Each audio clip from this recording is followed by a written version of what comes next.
Hello and welcome to another video of world affairs with Kuldeep Kumar. एक वक्त था जब पाकिस्तान इंटरनेशनल एयरलाइंस यानी पीआईए को साउथ एशिया की one of the most prestigious airlines माना जाता था, लेकिन आज हाल ये है कि पाकिस्तान इसे बेचने की कोशिश कर रहा है, और वो भी दोबारा। डेडलाइन एक्सटेंड हो चुकी है। अब 19 जून तक खरीदारों के पास मौका है इसे खरीदने का, लेकिन समस्या ये है कि इसे कोई खरीदना ही नहीं चाहता। लेकिन क्यों?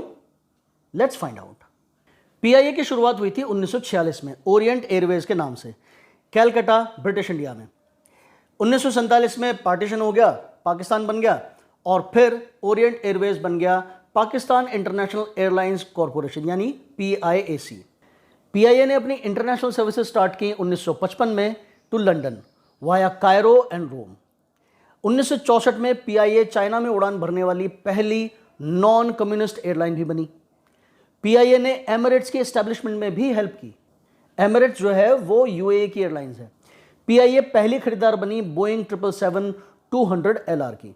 10 नवंबर 2005 को पीआईए ने एक कमर्शियल लाइनर द्वारा बोइंग 777-200 एलआर से दुनिया की longest non stop flight complete की थी, जो कि थी 22 घंटे 22 minute on east bound route between Hong Kong and London.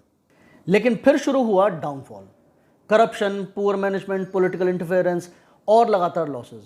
जहां बाकी एयरलाइंस प्रॉफिट में जाने लगी, वहीं पीआईए हर साल और ज़्यादा डीप लॉसेस में जाती रही। और करप्शन तो इतना ज़्यादा बढ़ गया कि पीआईए को जून 2020 में यूरोपियन एयर स्पेस में उड़ान भरने से 6 महीने के लिए बैन कर दिया गया था। और फिर बाद में European union aviation safety agency ने इस बैन को बढ़ाकर इनडेफिनेट टाइम के लिए कर दिया, और इसके तुरंत बाद ही यूके और यूएसए ने भी पीआईए पे बैन लगा दिया था। और पता है इस बैन का कारण क्या था? कारण ये था कि पीआईए के जितने भी पायलट्स हैं उनमें से 25% यानी कि 1/4 पायलट्स के जो लाइसेंस थे वो फर्जी पाए गए थे। अब इससे पाकिस्तान की बहुत तगड़ी इंटरनेशनल बेइज्जती हुई थी, लेकिन पाकिस्तान को ऐसी छोटी मोटी बेइज्जती से कोई फ़र्क पड़ता नहीं है, वो तो इसके लिए हाजमोला टाइप हो गई है। लेकिन अब सवाल ये है कि पाकिस्तान की गवर्नमेंट इसे बेचने क्यों जा रही है?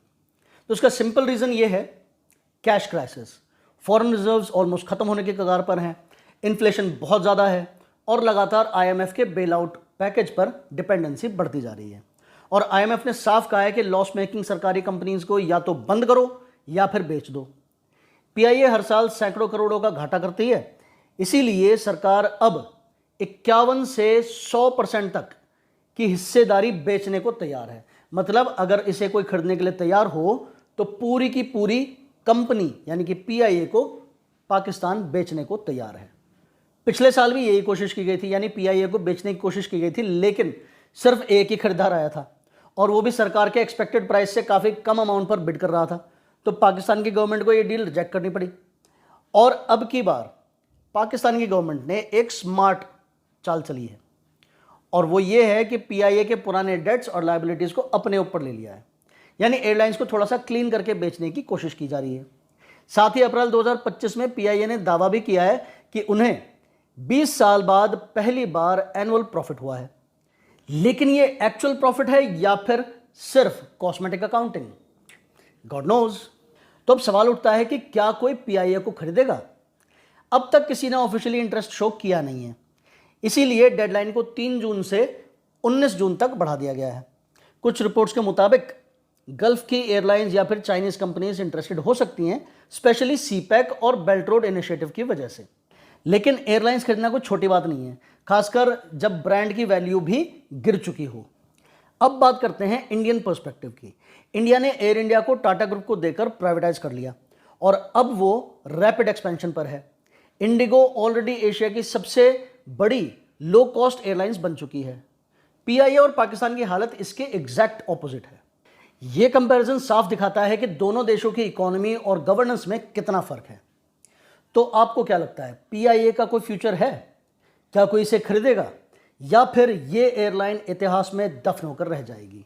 अपनी राय कमेंट्स में ज़रूर शेयर करें, और अगर आप ऐसे ही ग्लोबल अफेयर्स को पसंद करते हैं तो चैनल को सब्सक्राइब करना ना भूलें। मिलते हैं नेक्स्ट वीडियो में, तब तक के लिए stay informed and stay curious.